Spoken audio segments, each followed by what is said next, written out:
Grace and peace to you all, my beloved. This is the day the Lord has made, and let us rejoice and be glad in it. We want to welcome all of you who have joined us by way of YouTube and by way of Facebook. Those in Africa, for that matter, Ghana, Nigeria, wherever you're watching us from, and those in Europe, especially in England.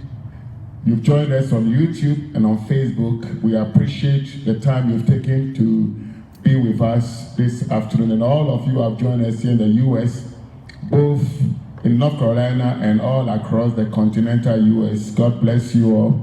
I want to welcome back our brother Terence. God bless you. We've missed you a lot. And brother Pakojo, my nephew, who is also here with us. We thank God for all of you who have joined us this morning. The Lord is what? Good. Before I go into the message, I want to refresh our memories as far back as last week Sunday, and I don't know how many of you were here and how many of you were watching us as I made the statement where we brought the message on peace and spoke about peace. And at a certain point, the Lord led me to remind all of us, or to make us aware of the fact that at that present time when I was speaking, there was some chaos going on somewhere, both here in Greensboro, and for that matter, the whole continent of America. And I spoke about the fact that somebody's son or somebody's daughter was experiencing some oppression, suppression, or some violence. Well, little did I know that it was exactly going on. Because came Monday, I was listening to the news and I heard that in Minnesota on Sunday, a young man was stopped at traffic light, was shot dead. And the message last week was on peace. And I indicated that we can never have peace without Jesus Christ. Outside of Jesus Christ, we cannot have peace. It doesn't matter how many motivational speeches are given, and of course that is what is being delivered today behind most pulpits, motivational spirits, messages, how you can get rich, how you can better your life, how you can get your destiny. That doesn't bring peace. It is Jesus Christ and Him what? Crucified. When we repent and turn from our wicked ways and surrender wholly to Jesus, that is the only one that can bring us peace. And this city and this county and this state and this nation and the world at large can have no peace until we have all recognized the fact that we were created by a living God who came into this world in the person of His Son, Jesus Christ, not in any other persons as we are made to believe, because there are so many religious leaders. But you see, Christianity is not religion. Christianity is the way of life. It's the way, the truth, and the life. It's not religion. Anybody defining that as a religion is not. All the other so-called religions, the leaders never died. They died and never rose from the dead. They died, never rose. Their bodies are in the grave. And the people who follow them go to pay homage to them every year. But Jesus Christ rose from the dead. And He's the only one who imparted His Spirit, the Holy Spirit. He imparted. We heard that last week when Jesus appeared to the disciples. He said, peace. He gave them, He imparted His peace. And not only that, but His Spirit, His Holy Spirit, He gave them His Spirit so that to enable them to live the life of a Christian. All the other religious leaders never had any spirit to impart to anybody. They died suddenly and their bodies are in the grave. So that is what draws a distinction between Christianity and what? The other religions. Having said that, I am preaching, talking about the fact that Jesus rose from the dead. So now we are talking about proof of His rising from the dead. 3 times Jesus Christ, this is the 3rd time, appeared unto His disciples. The first time last week when we saw, he appeared, the second time when he appeared to them, he imparted his peace to them. He gave them, he said, my peace I live with you. He gave them peace. And he breathed his Holy Spirit into them because he saw that they would need his Holy Spirit if they are to make it in this world. And you and I as Christians cannot make it outside of the Holy Spirit. The Bible tells us in the book of Romans chapter 8, it says that as many as are led by the Spirit, by the Holy Spirit, they are the sons of what? Of God. So then Jesus Christ had to impart his Holy Spirit upon his disciples. And the same Holy Spirit is at work today. Any and every one of us who receive Jesus Christ as our Lord and personal Savior is sealed with the power of the Holy Spirit, because it is the Holy Spirit who can lead us in the way of the Lord. Hallelujah. We had the reading this morning from the book of Matthew. In Matthew chapter 16, Jesus Christ here is speaking with his disciples, and he reveals to them that he was going to die. He was going to Jerusalem, and something was going to happen to him. He was going to be ill-treated and also crucified. Suddenly, Peter said, no. God forbid that should happen to you. Jesus thanks and tells, not Peter, because Peter was not the one speaking. It was the devil speaking through him. How many of you and I know that Satan takes your body and operates through you? Peter was a follower of Christ.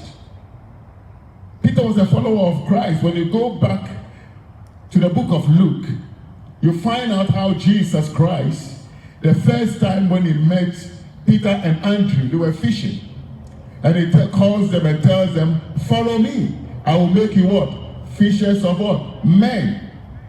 He said, follow me. And that word follow me continues unto today. So now you know the title for today. Follow what? Me. And the question that we want to ask each and every one of us is, how deep is your love or your commitment to Jesus Christ?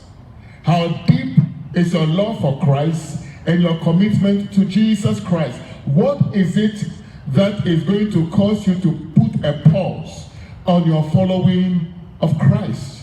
What is that is going to put a pause on your assembling yourself together to follow? In the book of Hebrews, it says something that we should what?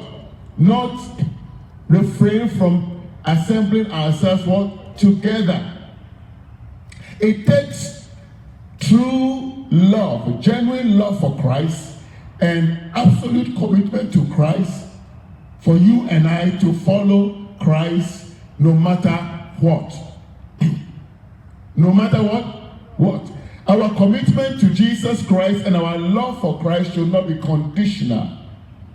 But we find out too often that so many of us, our love for Christ and our commitment to him is conditional.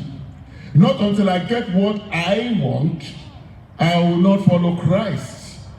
And if Christ is going to be that stumbling block, and some of us, Christ has become a stumbling block in my business, a stumbling block in my work. Is going to cause me to lose hours from work, because here we are paid on what? Hours. So we'd rather be at the job to make the money rather than spend that hour with who? Jesus Christ. So here you have Peter. Peter is following Christ, but he is following him not knowing who he was following. Because here Jesus said, I am going to be crucified. And he says, God forbid. So the Lord rebuked and said, Satan, get behind me, Satan. Get behind me. Too often you and I, some of the counsels and some of the pronouncements and some of the statements we make tend to become a hindrance or an obstacle in the way of somebody who wants to follow the Lord and do his perfect will. We posit things. We suggest things which God has not placed you in a place to do. Peter was trying to be the savior of the savior. Can you imagine? He was trying to be the savior of the savior, to save the life of Jesus. The same thing happened to Paul in the book of Acts. Paul said, I'm going to Jerusalem. Well, there was first a prophecy by Agabus, and said, this man, whoever's dead is what I'm holding, this man is going to suffer when he goes to Jerusalem. Suddenly the followers, those who were with Paul, every one of them started crying. Don't go, Paul, don't go, don't go, don't go, don't go. Paul said, why are you crying? If I must even die for Christ, I am going. Commitment, dedication, love for Christ. How deep is your love? How deep is your commitment? How deep is your dedication to Christ? Do you know how many people have been saying, don't go and sit out there, don't go and sit out there. Hey, you get COVID-19 and you die. Hello? How many? There are so many who have been discouraged even from coming to the presence of God. And yet the same people are allowed to go to the shopping mall to shop. They are allowed to go to wherever they want to go except in the house of God. Even to sit in the parking lot. So many. Why? Because love for self. Is that right? Love for what? Self. We trust or believe or love Jesus Christ to a point. Hello? We trust or believe or love Jesus Christ what? A point. Beyond that point, you say, Lord, no, you are not able to protect us. I'm going to use my and we call it wisdom. You know how Satan will tell you, oh, just use wisdom. Hello? Oh yes, this is, you see Peter is saying, Jesus, don't go. Don't go. If they are going to kill you, don't go. And Jesus said, you are not speaking that which is of God. You are saying that which is coming from the devil. I am going. That is the purpose for which what? I came. So Jesus made a very powerful statement. He says, if any man, he said, no, but anyone who will come after me, if he does not deny himself and take up his cross daily and follow me, he is not fit for my kingdom. Jesus made that statement. He said to come to follow me requires an absolute commitment and absolute what? Dedication. We have to know that there is a great consequence to that. Great what? Consequence to following Christ. Some missionaries from America went to China, and for them they were going because they felt like there were Christians in China were being persecuted. And there was a pastor who has been put in jail. And so they went there thinking that they were going to be the savior of the pastor. And the pastor was wondering. And so when the pastor came out, they asked him out, but how do you feel about it? The pastor says, okay. They say, it's okay. If I have to suffer for Christ, I take it all joy. And then he pointed them to the church. He said, you see, the more they arrest me and put me in prison, the more the church grows. The more people give their life what? To Christ. You may have received envelopes from some of them telling you, give money, we are going to save some people in prison in China or whatever, communist places. No, don't. Those people are not crying for anybody to come and save them. They know that following Christ entails all those. All those things are part of it. Jesus Christ said that we shall be persecuted for his name what? Sake. So we have not come to Christ to seek comfort. In Christ, he said, we shall suffer many persecutions and trials, but be of good courage. I have what? Overcome the world. Peter didn't see the need for Jesus to go, but Jesus said, no, I must go.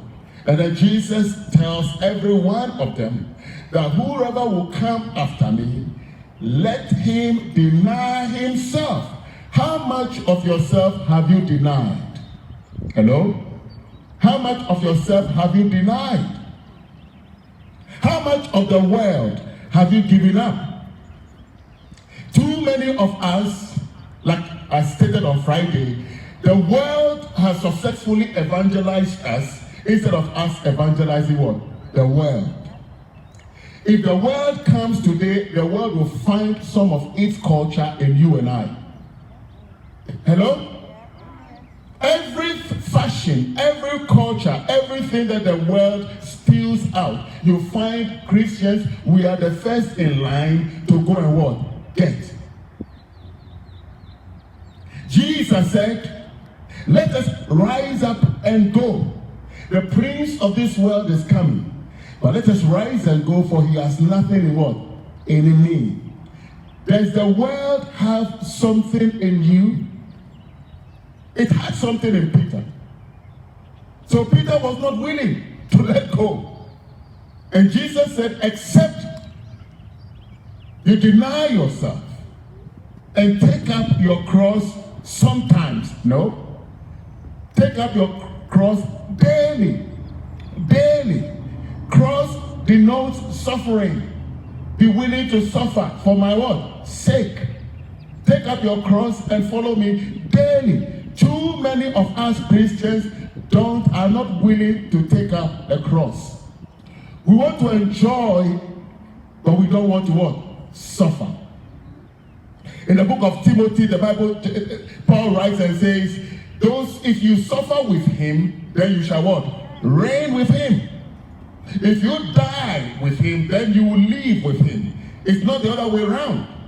We don't want to suffer, we don't want to die. And yet we want to follow Christ. That is a picture of Peter. And Jesus tells him, unless you deny yourself and take up your cross, you cannot be my disciple. And you see that will be revealed shortly.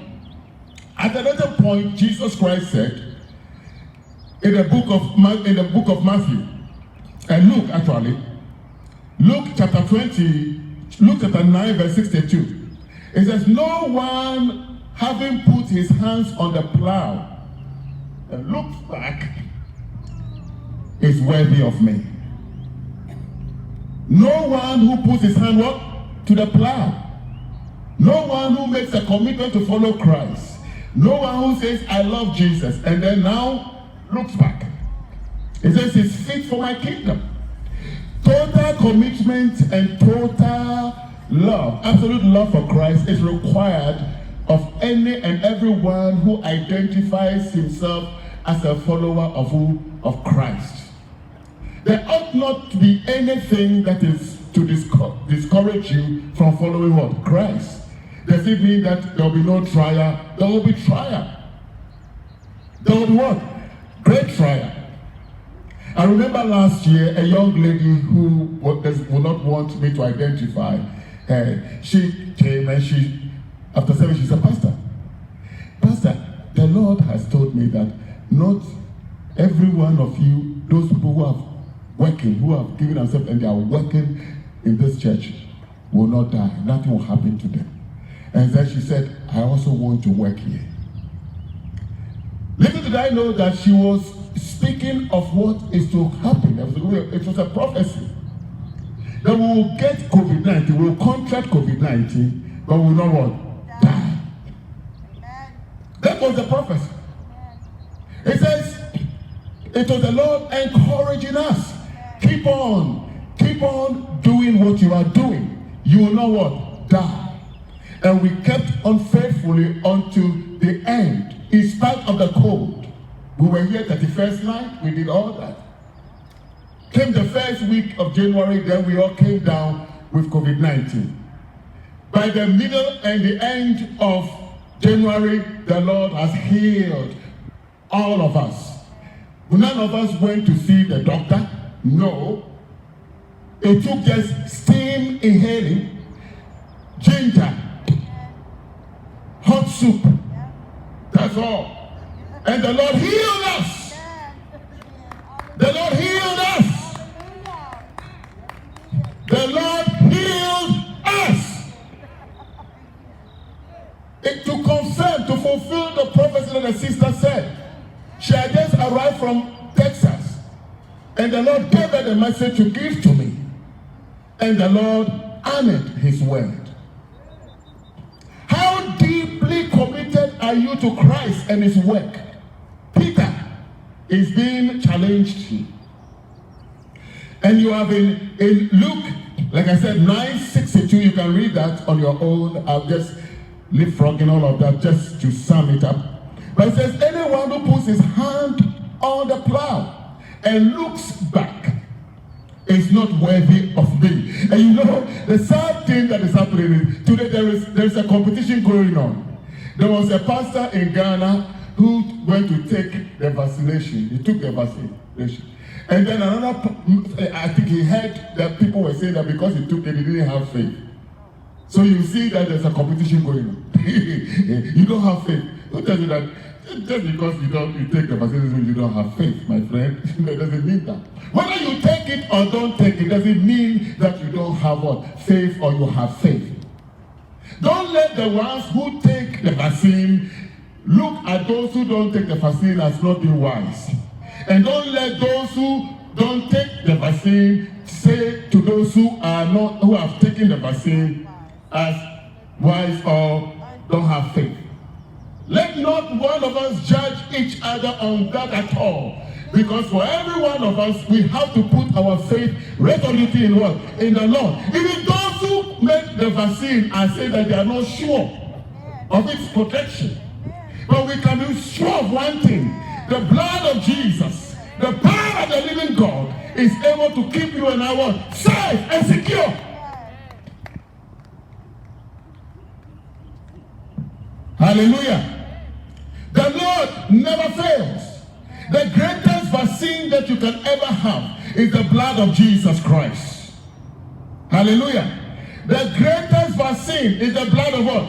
Jesus Christ. So let's not judge one another based on you being able to take the vaccine or you not taking the vaccine. Whether you choose not to or whether you take it, fine with me. My duty is to pray for all of you. To pray for all of you that God, the ones who choose not to take it have put their faith in you.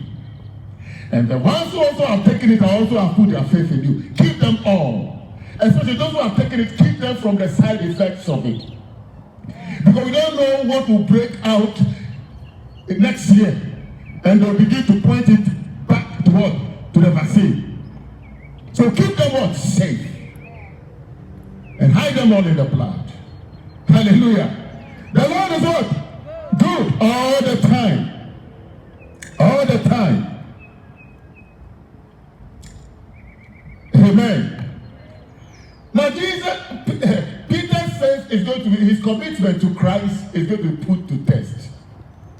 Jesus Christ tells them in the book of Luke and in the book of Matthew, you'll find it all there. Luke 22 and Matthew 26.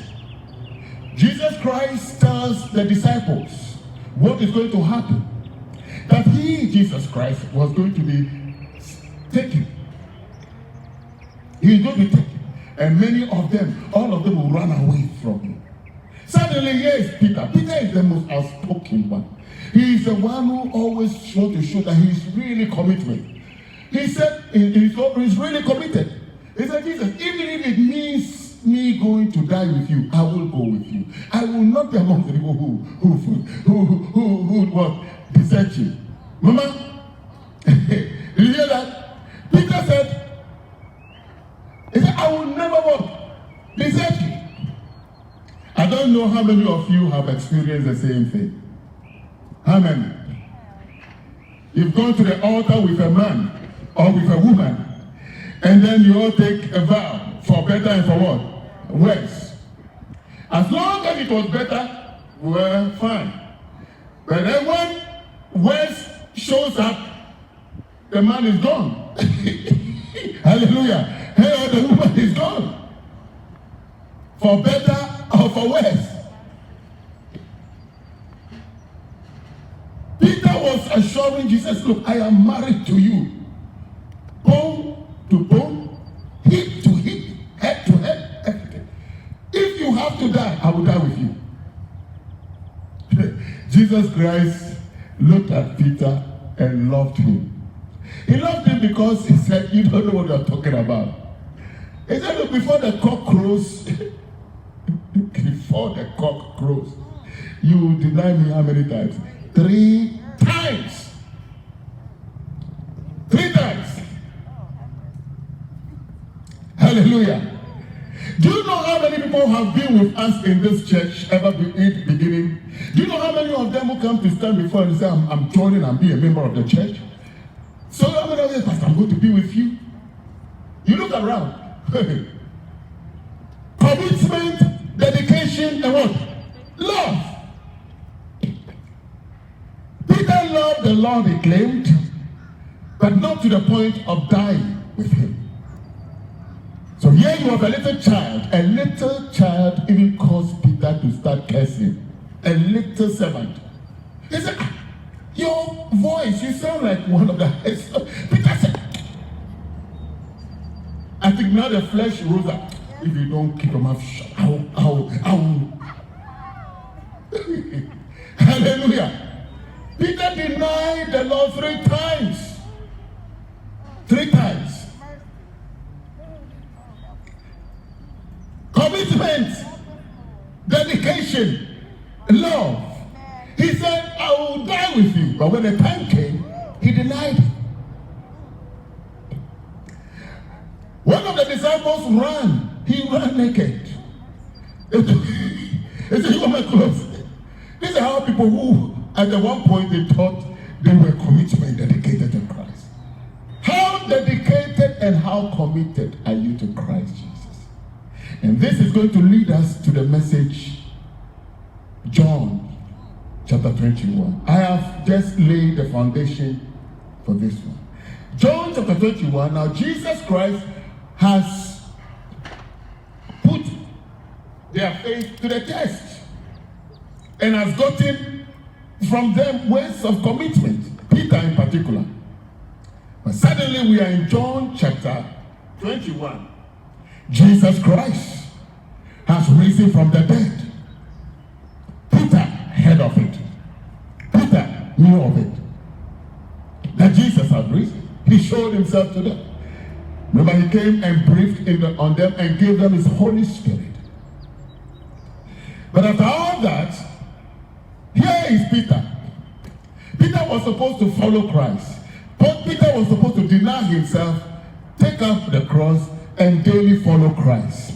Hello? Peter heard that message where the Lord says, all power in heaven and on earth is given unto me. Go and make what? Disciples. He wants to engage himself in leading souls to what? Christ. Peter heard all of that. And yet, here is Peter, who the Lord spoke to in Matthew chapter 4, verse 18 to 22. Jesus calls him and Andrew and says, I will make you what? Fishers of men. Follow what? Me. Jesus meant, follow me. I'll make you, instead of going to fish, I want you to what? Follow me. Hallelujah. God bless you. Follow me. Now Jesus is dead and risen from the dead. So Peter said, well, you know, our Peter and Andrew's Fishing Incorporated. We are going fishing tonight. Who is going with me? All of them said, we are going with you fishing. They were going what? Fishing. They were going what? Fishing. Peter didn't tell them, let's go evangelize. Let's go and share the word of God. Let's go and tell the people Jesus has risen. In fact, we saw him, he appeared to us. He breathed it, we saw him. No. We're going what? Fishing. Does this sound like some of us? We have so much time on our hand to spend on all other things, but on Christ Jesus. Even witnessing, telling others about Christ is a problem. That is the assignment of the pastor. Is that right? And witnessing and evangelizing also becomes the assignment of the congregation. The pastor puts it on the congregation. Congregation also puts it back. So who starts first? No one does anything. Hello? Hallelujah. The pastor has made a business out of it. Hello? The pastor has made what? A business out of it. And the customers are the members. And he makes sure that they bring more customers. So as far as the members are concerned, they bring customers. So this is our business card. Come to the church. Come and buy. There will be things that you can come and buy. Not talking to them about what? Christ. But we have to fill the church with more what? Customers. Because the more the customers, the more money what? Comes in. Peter is going back to trading. He was fishing. And when they go fishing, most of them have to fishermen. They have to dress themselves down to the underwear, or some even naked. In the case of Peter, he was naked. And they go at night.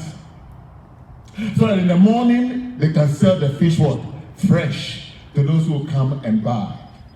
So here they have gone fishing.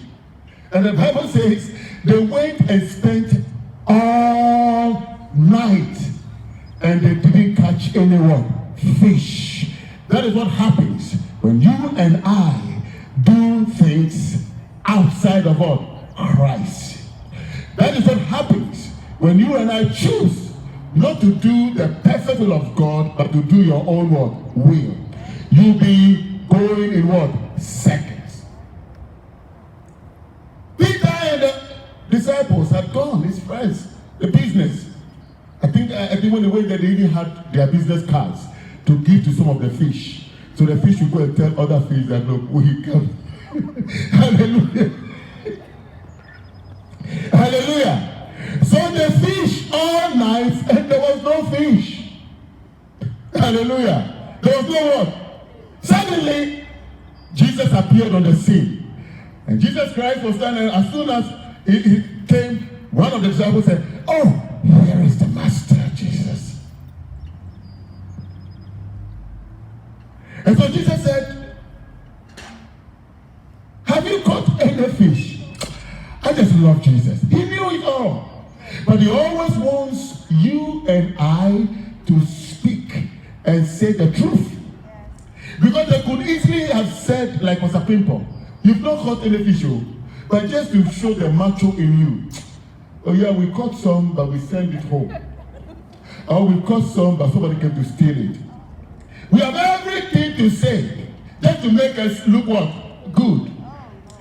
But thank God, when they were asked, they said, no. And they even had, they said, we've worked all night. I can see somebody crying. We've worked all night. There's no fish. And even Peter, one of the whales, or one of the sharks, or one of the catfish, came and tore all his clothes. Now he's naked. We'll add everything to it to make somebody sympathize with us. Hallelujah. Jesus Christ said, no. You are trying to catch on the wrong side. You are catching on the left. Hello? How many of you have heard it? You know, in America, we have the left and what? Right. The what? Left and what? Right. He said, you don't have to catch on the left. There is nothing in the left. Throw it to the what? Right. Hallelujah. Throw it to what? The right. And I would say the right side. Do it what? Right. So they took it and cast the net to the right. And when they cast it to the right, oh my, the net was pulling them. Before then, they were pulling the net, and the net would come. As soon as they pull the net will come. Just 2 days ago, I was walking and I saw this gentleman. He was by the lake in our area trying to catch fish. Throws the hook into the fish, and guess what? Snapping turtle. That's a big one. Who catch, and he will pull the snapping turtle. So I didn't come to catch you. Then he will let it go. 3 times He caught huge snapping turtles. The fish just comes around with dancing. That's what we call. Hallelujah. Snapping what? Turtle. He said, I don't want you. And the snapping turtle just opens his mouth like a big one, huge one, with a long tail. Maybe he was casting it in the what? Left side. Oh, wait, don't cast to the left side. Cast it to what? To the right side. Jesus said, cast it to the right. Hallelujah. Because on the left, the fear of God is not there. But on the right, there is what? Fear of God. Do it the right what? Way. So they cast the net. And suddenly, as soon as the net fell, the fishes all of them started marching. When the saints go marching on, they all want to join the church. Hallelujah. They want to join the church. 153 of them. 153. Not small ones, big ones. Now they were to pull, so they couldn't. It was heavy. They tried it, and Peter came and joined them, and they pulled it to shore. Then John said, it is a master, it is Jesus. Peter said, hey, if it is Jesus, I can't go into the presence of the Lord looking what? Naked. Remember Adam and Eve?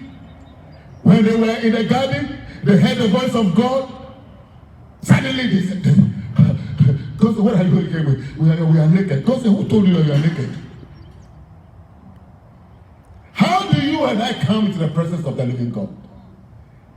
Peter could not come to the presence of the King of Kings naked. So he put on his coat. Can you imagine swimming in coat? I would think that he would just swim like that, holding the coat above the water and try to go. Hallelujah. But he put his coat on and jumped into the water and swam to the side. Jesus. And when he came there, he saluted Christ. And Jesus looked at him with what? Love. He loved that word, love. He said, what do you have? He said, well, we've got 153. At your command, we had what? 153. When you and I put our faith and our trust in Christ, when you and I are deeply committed to Him, when you and I deny ourselves and take up our cross and follow Him, don't ever think that you lose anything. The things that you lose in your life are the things that you never needed from the very beginning. Hallelujah. So many of us are carrying baggages. So much baggage. We are carrying them. Jesus is one who will take them all out. He said, come unto me, all you that labor and are heavy what? Laden, and I will give you rest. We are carrying so much load. And the Lord is weighing us down. It's making it impossible for us to do what the perfect will of God is.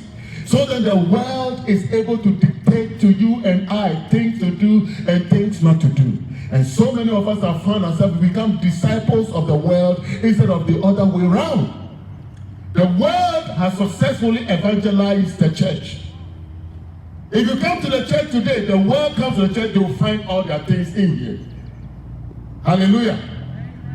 Mama, when the world comes to our churches, they will find everything. How? They'll find young girls dressed just like in the Hollywood. Is that right? They'll find Jezebel's culture and Jezebel's fashions in the church. This world will not learn anything from us. We are rather learning from the world and taking from the world, and we will argue every inch with all our energy, justifying what we are doing. Justifying it. Hallelujah. You know, I see some of us with this unkempt hair, long, unkempt, this thing. And some say, oh, that is natural. God, that's how God was, all natural. Oh, is that true? No, that's not true. That's not true. That's a lie from the kingdom of God. Hell. Go to Ghana. Go to Nigeria, go to Togo, and go and see where the Africans are. And see if you see somebody with that kind of hair, you think the person is a crazy man. Mama, is that true? There are two things. Either the person is a crazy man or the person is a fetish priest worshiping idols. Those are the two that you find. And here we've taken that and made it into a fashion. Do you know how it came to America? Most of them came over there to learn from, to pick from it. I remember one time there was Akonedi. When you go to Kwapim, that is where I am from, Kwapim, they have this idol god called Akonedi. The woman of Arabia, that woman from that, they travels all the way to Philadelphia.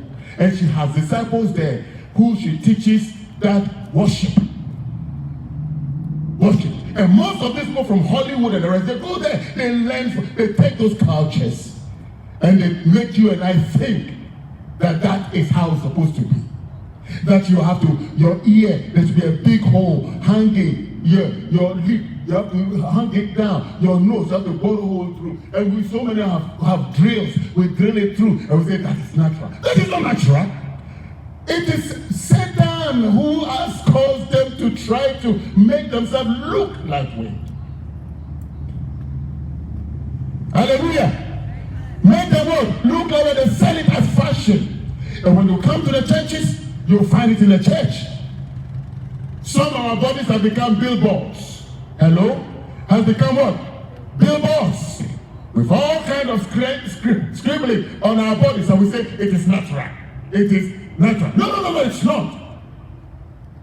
And everything that God will say don't do, Satan will make sure that you do it. And when you and I do it, we try to find a way to justify it. And anybody who speaks against it becomes an enemy. But Pastor Pimper will not keep my mouth shut until you and I do exactly what God wants us to do. There is something about salvation. When you are transformed from the inside, all those things, you will not want them.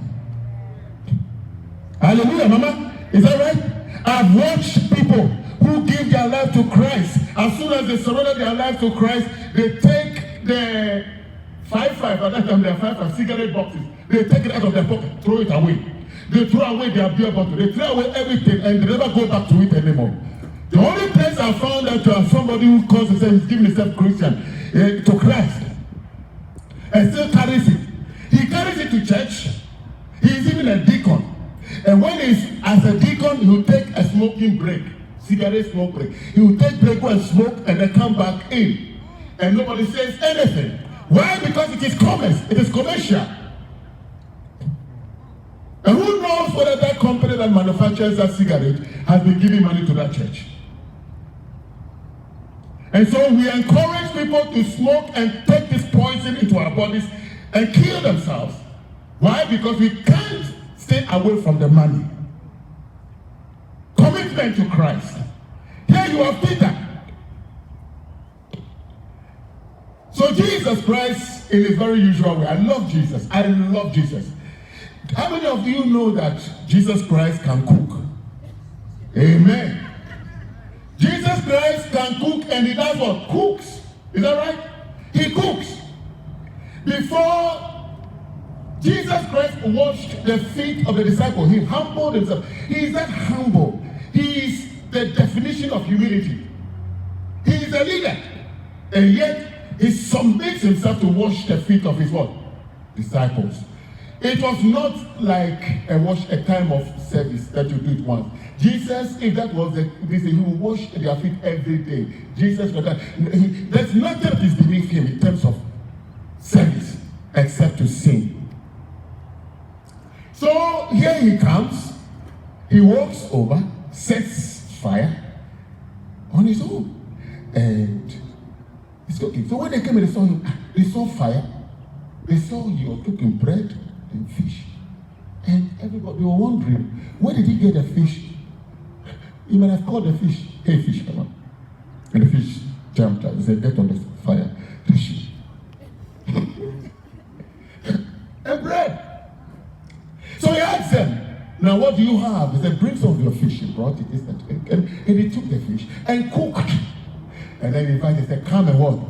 Die. Jesus cooked and said, come what? And dine.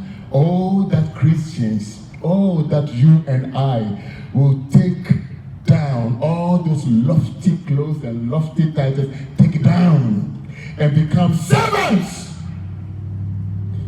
So many of us are too big to do things that Jesus Christ. He cooked for his disciples. He cooked for what? His disciples. Hey, servant, what food have you cooked? Today is Sunday, is that right? There are so many servants who are shivering. Instead of going to church, they have to stay home and cook for their boss. Mama, is that true? Yeah. Instead of going to church, or they may go to the church, but they have to leave early and go and cook. Or they may, whilst the bosses were sleeping, late in the night, was cooking. The boss is too big to cook. And we think we are serving God in that way. Hallelujah. We think we are serving God what? That way. Too big. Jesus, he could have easily told the disciples, go and cook for me, I'm hungry. No, he set the fire, he cooked, and he said, come and dine. And while they were sitting and eating, now is the time for commitment. It's called commitment time. When they were eating, the disciples were enjoying. Like I see Peter. Peter was, maybe 3 times he bit his tongue. The food was too good. He mistook his tongue to be one of the fish because it was so tasty in his mouth. Hallelujah. Hallelujah. So Jesus Christ asked Peter, Peter, do you love me more than this? I can see Jesus watching him, how he was licking his lips. The food was so good. He said, do you love me more than this? More than this. How many fishes? 153. And Jesus said, do you love me more than this? Certain commentaries, in his commentary they will tell you he's talking about his disciples. He's not talking about loving me more than the disciples. No. Already they were business partners, so that's not it. He's talking about the fish. Do you love me more than this? Peter said, yes, Lord. Then Jesus asked him again, Simon Peter, do you love me more than this? Peter said, yes, Lord. Simon Peter, do you love me more than this? Now Peter started crying, Lord, you know that I love you. Hallelujah. Jesus already knows Peter. How many commitments did Peter make? How many commitments? He said, I will go and die with you. He said, don't go. He said this, everything. Even he's the one who when Jesus asked, what do men say of I am? He said, you are Jesus, the Son of God. And Jesus said, your name. He changed his name. He made all those commitments. And yet, during the crucifixion, the judgment, he denied Christ. So Jesus knew who he was. He knew him. So now for 3 times, Jesus wants to get it out of him. Do you love me more than this? Do you love me more than your business? I know you are a fisherman. I called you out of that to follow me, but you have gone back to it. Do you love me more than this? Peter said, yes, Lord, I love. Yes, Lord, I loved. Then towards the end, the Lord Jesus Christ showed him how he was going to die. He said, when you were a child, you were going everywhere that you wanted to go. But the time is going to come when you are old. You will stretch out your hands and somebody will take you to a place that you don't want to go. Showing him how he was going to die. Stretching of the hands denotes being nailed to the cross. And the only way Peter can wipe out that blight that is following him was to commit himself to saying, I am not worthy to die the way Jesus Christ died. If I am going to be crucified, I prefer being crucified upside down. So we know it is stated that Peter was crucified upside what? Down. Head down. Because he was not worthy to identify with his Savior, to die in the same way. But the question to all of us today is that if Jesus Christ is standing right in front of you and asks you a question, do you love me more than this? And when he's talking about more than things, the things that you and I have been doing. Hello? Do you love me more than this? Do you love me more than sleep? Jesus asked, do you love me more than sleep? Do you love me more than your car? Do you love me more than your house? Do you love me more than your wife? Do you love me more than your husband? Do you love me more than your children? Do you love me more? Jesus said, anyone who comes after me and does not deny father, mother, blah, blah, blah, is not worthy of what? Of me. How deep is your love for Christ? And how deep is your commitment to Christ? Remember, there is a testing time awaiting us. The Bible talks about the great tribulation. It's going to be a great trial, a great tribulation, a great testing time to find out who really belongs to Christ and who really doesn't. During those times, so many will deny Christ. So many will do what? Deny Christ. Because you are going to be required to have a number. And that number is going to what is enable you to buy food and to do business. It's going to enable you to buy food and also to sell. It's like a picture of what we see today. Last year you saw how they have to block one way. You go to the store only through one way. And you can't go in without wearing what? A mask. What if that day is going to require us to do something like that? Well, you have to have a mark. And without a mark, you cannot buy. If you can't buy, you won't eat. And so, do you love me more than food? Jesus is asking, do you love me more than food? He asked Peter, do you love me more than a fish? How deep is your love for Christ? How deep is your commitment to Christ? It is to make a law that nobody shall assemble and worship God. How well do you know the word of God? And how much love do you have for Christ? You say, look, when it comes to my worshiping of God, no one can tell me not to worship. And I'm more than willing to do what? To die for the sake of that name. How many of us? How many of us? That's the question. It is so sad that Christianity has become almost something like we have turned Christianity into, let me use the word, a profession. It is almost like a McDonald's, Kentucky Fried Chicken. Close me down, I'll open another one here. You set up here, you franchise it. We franchise what? Churches have been franchised now. We franchise churches. Is that right? We franchise. Jesus didn't call us to go and franchise. He called us to evangelize and to make disciples, not franchising. So you see Pastor Pimpon here, and I said I had a franchise maybe in China. The person may or may not be a Christian. As long as the name of the church is over there, and I make sure that I give them the rules. When you take the offering on Sunday, 50% comes to the headquarters, or 75% comes to the headquarters, and you give 25%. It is always about the money. And let 75% not show up. You see fire. You see what? Fire. Because it's all about the money, not the soul. Not the soul. That is what franchising is. Money has to be coming. If money is not coming, they shut you down immediately. No, it doesn't matter if the people are having great service with God and serving God. You know, as long as the money is not coming, the franchise is cancelled. Or perhaps you, the pastor, find a way out. They bring somebody else who will be sending money to the headquarters. But thank God for Jesus Christ. Hallelujah. Thank God for Jesus Christ.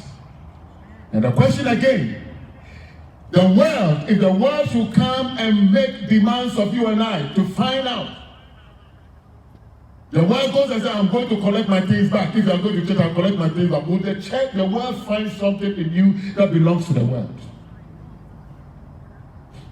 Hallelujah. Will the world find something in you? So many of us, we have imported the world into the house of God. We have imported the world into the temple of God. Do you know that your body is a temple of the Lord? Your body is a temple. And yet we have imported the world into our bodies. Strange things in the temple of God. Just so that we can identify ourselves with our fellows.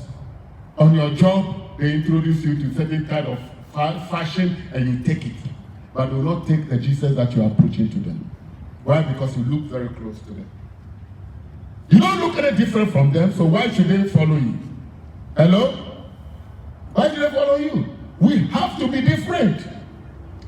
Peter went fishing, and the rest followed him. He forgot the mandate that the Lord gave to him. Go and make disciples. Rather, he's going fishing. And he lost all the fish that night. It took Jesus Christ. May you and I, all of us, those of us on Facebook, on YouTube watching tonight, may you and I resolve to be committed to Christ and Him what? Crucified. It means that you and I have to awake unto righteousness and do what? And sin not. There are so many of us today, I don't even know how the word of God means to any one of us. We come, we hear God's word, we go back and we are the same. There's no change. We don't have any fear for God. We just keep on doing. Well, this is my body. I choose to. I want to do whatever I want to do with my body. I don't care what He says. Well, sure. Don't.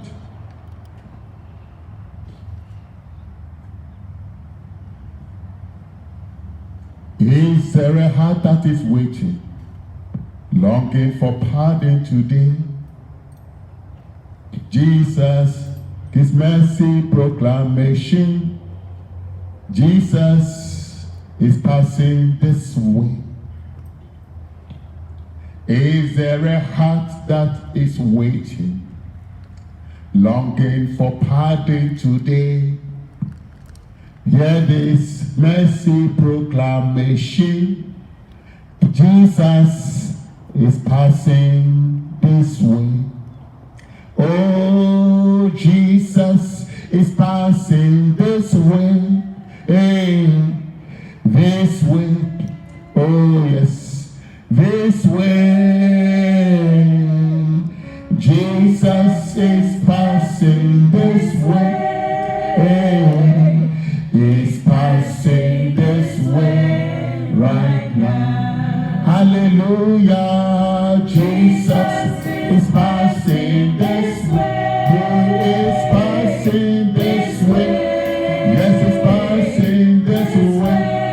Yes, He's passing this way. He's passing this way. He's passing this way right now. He's passing this way. Jesus is passing this way. Hallelujah, this way. Yes, He's passing this way. Yes, He's passing this way. Oh, He's passing this way right now. He's passing this way. Shall we all rise up to our feet now? Oh, yes, He's passing this way. He's passing this way. Hallelujah, Jesus is passing this way. Oh, He's passing this way right now. He's passing this way. Hallelujah, this way. Hallelujah, this way.